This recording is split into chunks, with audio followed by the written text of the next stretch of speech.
សង្គ្រាមបច្ឆិមបូព៌ាស្រមោលអន្តការនៃវិបត្តិសេដ្ឋកិច្ចនិងសម្ពាធតម្លៃប្រេងលើជីវភាពពលរដ្ឋកម្ពុជាខណៈដែលពិភពលោកកំពុងតាមដានយ៉ាងយកចិត្តទុកដាក់ចំពោះការកើនឡើងកម្ដៅរវាងសហរដ្ឋអាមេរិកនិងអ៊ីរ៉ង់កម្ពុជាដែលជាប្រទេសនាំចូលប្រេងឥន្ធនៈ 100% បាននឹងកំពុងរងឥទ្ធិពលផ្ទាល់ពីការប្រែប្រួលតម្លៃថាមពលសកលនេះមួយតម្លៃប្រេងនៅកម្ពុជាស្ទុះកើនឡើងគួរឲ្យកត់សម្គាល់យោងតាមសេចក្តីជូនដំណឹងថ្មីបំផុតរបស់ក្រសួងពាណិជ្ជកម្មចុះនៅថ្ងៃទី10ខែមិនិនាឆ្នាំ2026សម្រាប់អនុវត្តពីថ្ងៃទី11ដល់ថ្ងៃទី13ខែមិនិនាតម្លៃប្រេងលក់រាយនៅកម្ពុជាបានហក់ឡើងដល់កម្រិតមួយគួរឲ្យព្រួយបារម្ភប្រភេទប្រេងឥន្ធនៈសាងធម្មតាកើនឡើងដល់ 5,200 រៀលនិងប្រេងម៉ាស៊ុតកើនឡើងទៅដល់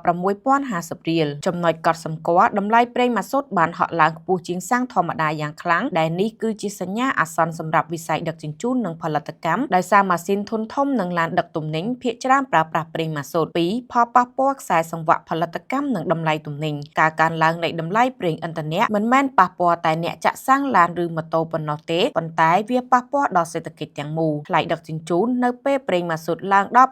6,050 រៀលថ្លៃដឹកជញ្ជូនទំនិញពីបណ្ដាខេត្តមកកាន់ទីក្រុងនិងការនាំចេញទៅក្រៅប្រទេសនឹងកើនឡើងដែលបង្ខំឲ្យអាជីវកម្មត្រូវដំឡើងថ្លៃទំនិញសពសារពើនៅលើទីផ្សារអតិផរណាម្ហូបអាហារប្រជាពលរដ្ឋដែលមានចំណូលទាបនឹងរងគ្រោះខ្លាំងជាងគេដោយសារតែចំណាយលើម្ហូបអាហារនិងការធ្វើដំណើរប្រចាំថ្ងៃកើនឡើងស្របពេលប្រាក់ចំណូលនៅទ្រឹងឬក៏អាចថយចុះវិស័យកសិកម្មកសិករដែលប្រើប្រាស់ម៉ាស៊ីនបូមទឹកឬត្រាក់ទ័រត្រូវចំណាយដើមទុនផលិតខ្ពស់ជាងមុនដែលអាចធ្វើឲ្យប្រាក់ចំណេញរបស់ពួកគេធ្លាក់ចុះ 3. ហានិភ័យនៃវិបត្តិសេដ្ឋកិច្ចសកលមកលើកម្ពុជាដោយដែលអ្នកសេដ្ឋកិច្ចអាមេរិកបានព្រមានអំពីវិបត្តិសេដ្ឋកិច្ចប្រសិនបើសហរដ្ឋអាមេរិកនិងអឺរ៉ុបធ្លាក់ក្នុងវិបត្តិសេដ្ឋកិច្ចមែននោះកម្ពុជានឹងរងផលប៉ះពាល់ពីរជាន់ 1. ការធ្លាក់ចុះការបញ្ជាទិញប្រសិនបើអ្នកប្រើប្រាស់នៅអាមេរិកកាត់បន្ថយចំណាយវិស័យកាត់ដេរដែលជាឆ្អឹងខ្នងសេដ្ឋកិច្ចកម្ពុជានឹងរងផលប៉ះពាល់ដែលការបញ្ជាទិញសម្លៀកបំពាក់និងស្បែកជើងនឹងអាចធ្លាក់ចុះ 2. វិស័យទេសចរណ៍ការកើនឡើងថ្លៃសម្បត្តិយន្តហោះដោយសារតែថ្លៃប្រេងយន្តហោះឡើងនឹងធ្វើឲ្យចំនួនភ្ញៀវទេសចរអន្តរជាតិមកកម្ពុជាមានការថយចុះទោះបីជារាជរដ្ឋាភិបាលកម្ពុជា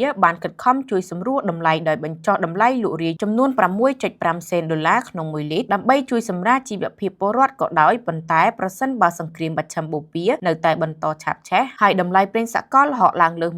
$120ក្នុង1បារ៉ែលនោះសម្ពាធសេដ្ឋកិច្ចលើកម្ពុជានឹងកាន់តែធ្ងន់ធ្ងរដែលមិនអាចជៀសរួច